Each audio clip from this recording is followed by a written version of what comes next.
A very good morning, 7th class. Today we will revise our 8th chapter. This is the part of the history, and this is social change in the medieval period.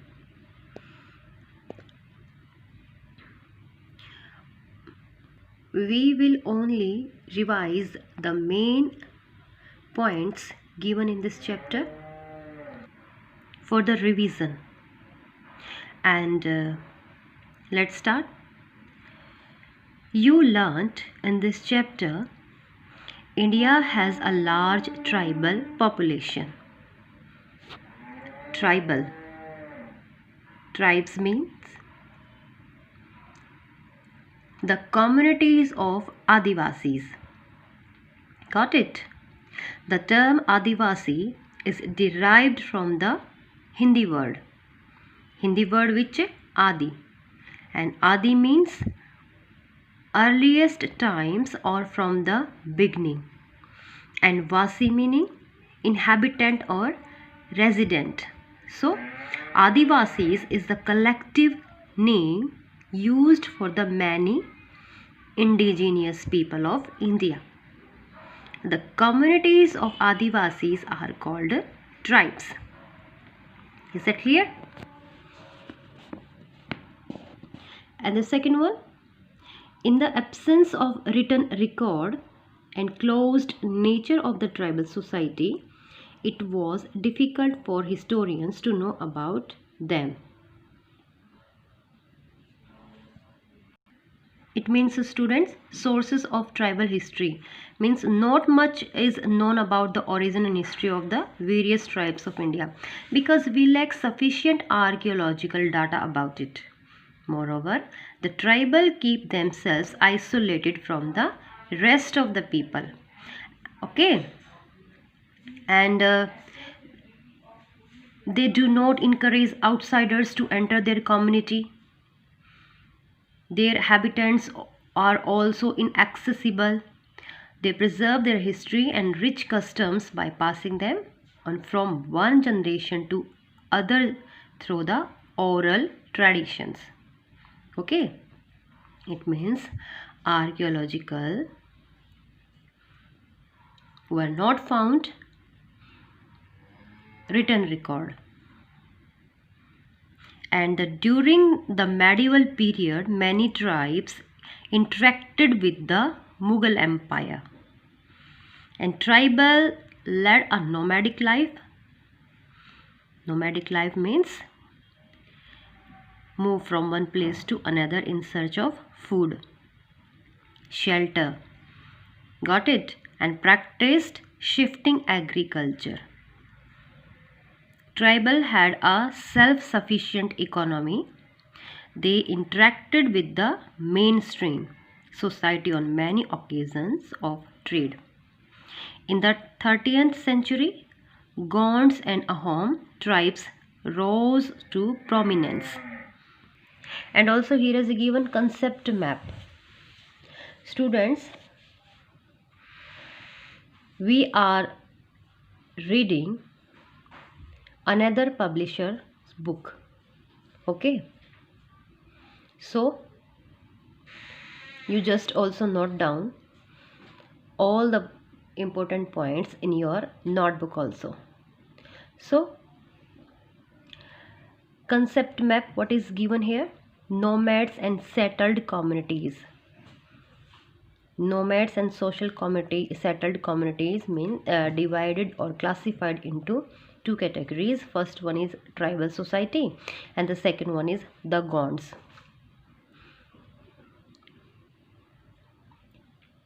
And some also points related to the tribal society is also given here. So let me read. So tribal societies remained on the periphery of the main society and they lived away from the main habitation of village and towns. And with expansion of agriculture and deforestation, the tribal came in contact with the villagers.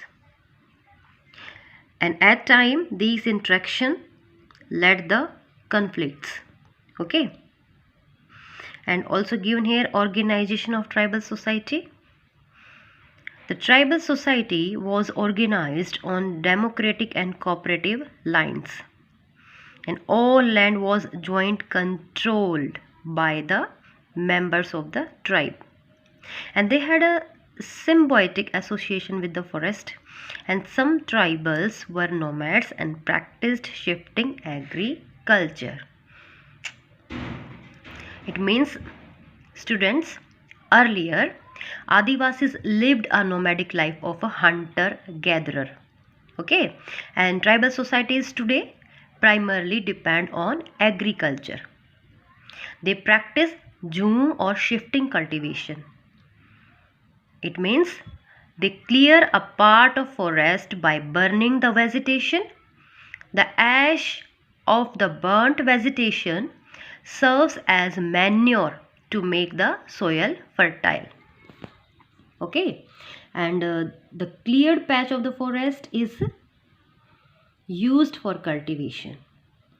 The land is jointly owned and is divided among the members of the tribe for cultivation. And after a few years, when the soil loses its fertility, they move to a new area. Got it?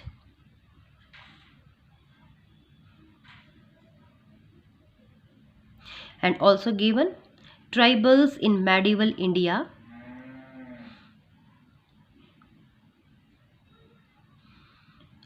So given the name Sindh. This is the place where they lived, and name also given here, the tribals communities.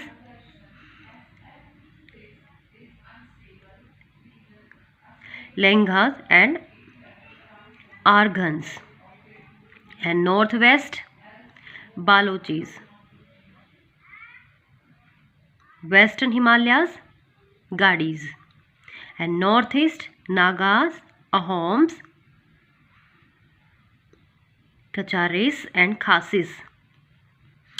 In Deccan, Bhils, Kolis, Gonds and Khons, and south Todas, Karogar, Badagas and Petras.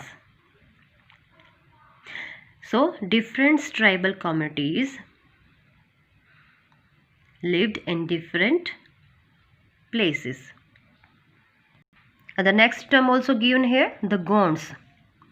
The Gonds are a group of aboriginal people of central India inhabiting the peninsular states of Madhya Pradesh, Maharashtra, Andhra Pradesh, Chhattisgarh, Odisha and parts of Bihar.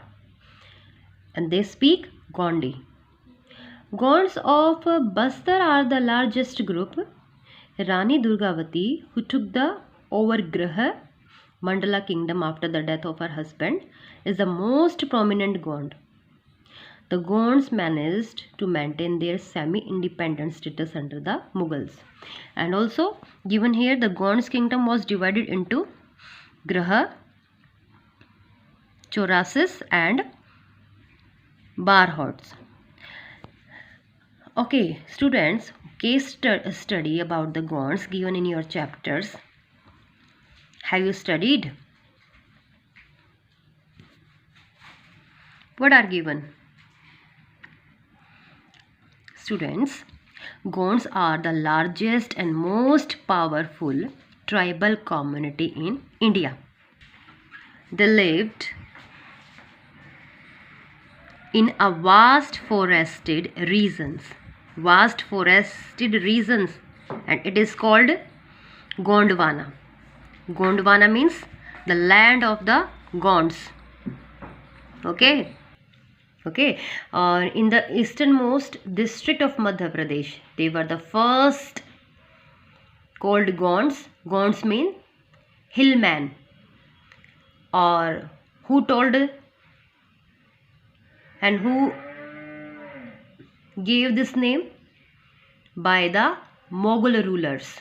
Okay, and the word Gond comes from the Telugu word Konda, meaning hill, and they call themselves Koi.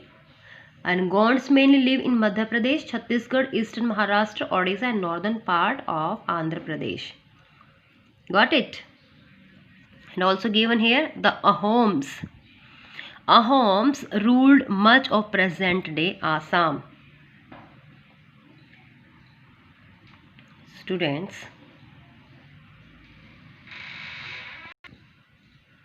one more thing I want to tell you about the Rani Durgavati. Rani Durgavati was a strong and capable Gond queen. After her husband died, she began to rule on behalf of her 5 years old son. Akbar offered that if she accepted the overlordship of the Mughals, she would be allowed to live peacefully. But she preferred to fight for the cause of her kingdom. And in 1565, what happened that time? The Mughal forces under Ashraf Khan attacked Grahakatanga, and she put up a strong resistance and died fighting against the Mughals. Her son too died fighting. So the Gond kingdoms gradually lost their power and they were defeated by the Marathas, who took over their territories. And in the 18th century, it came under the British. Okay. So also here is given the Ahoms. Ahoms ruled much of the present-day Assam region. The first Ahom leader was Sukappa, who unified the dispersed tribal groups.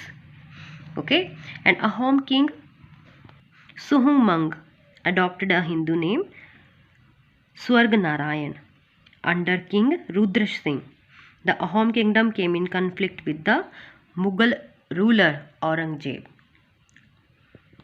And one more thing, students, the Ahom kingdom, it means Ahom belonged to the Shan tribe of southern China and Southeast Asia. They migrate into the Brahmaputra valley in the 13th century. By the 16th century, they conquered the tribal kingdom of the and won control over the entire eastern part of a section of the western part of the valley.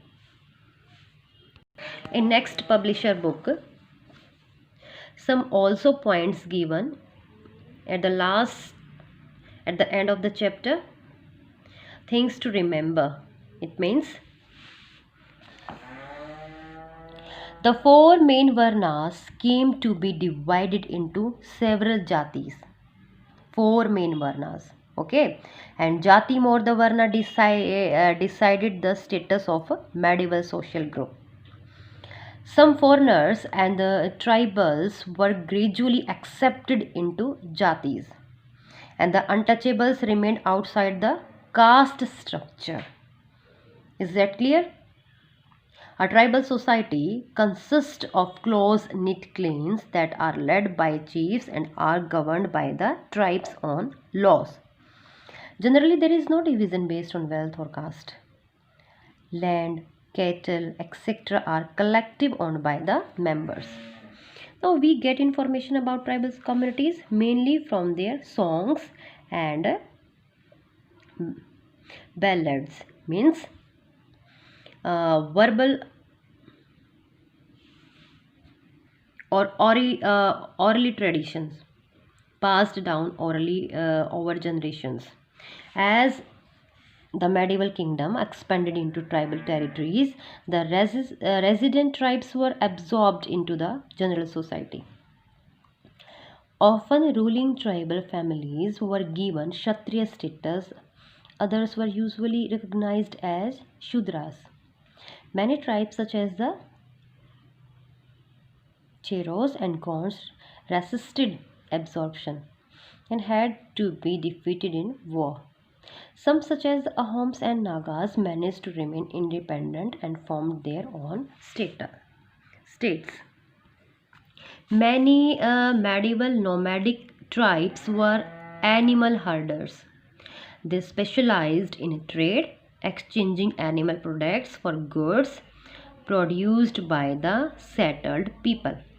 And the Banjaras, also name of the tribal community where they live in west part of India. Okay. And the Banjara bought agricultural products from peasants and sold them in urban centers. The next point also given here, the Gond tribes lived in the forest of central India. The Gond kingdom of Grahakatanga was formed in the 15th century, and King Dalpat Shah of Grahakatanga married with the Rajput princess Durgavati of Bundelkhand. After Dalpat's death, Durgavati ruled on behalf of her minor son Bir Narayan. She bravely defended Grahakatanga against Akbar's armies and killed herself with her defeat became certain. The god rulers patronized Brahmins and the Sanskrit language. The Ahoms ruled over the eastern part of the Brahmaputra valley. They resisted the military expansion of the rulers of Bengal and the Mughals into their region. We know about the Ahoms mainly for the royal chronicles called Buranjis. Under the Ahom, it was compulsory for most males aged between 15 and 60 to serve as Pegs. The Pegs served as soldiers and were employed in public works. Every Pegs was given to a share of the state's cultivable land. The Ahoms worshipped tribal gods. Although some Ahom rulers took into name and adopted Hinduism, they are also used their tribal language along with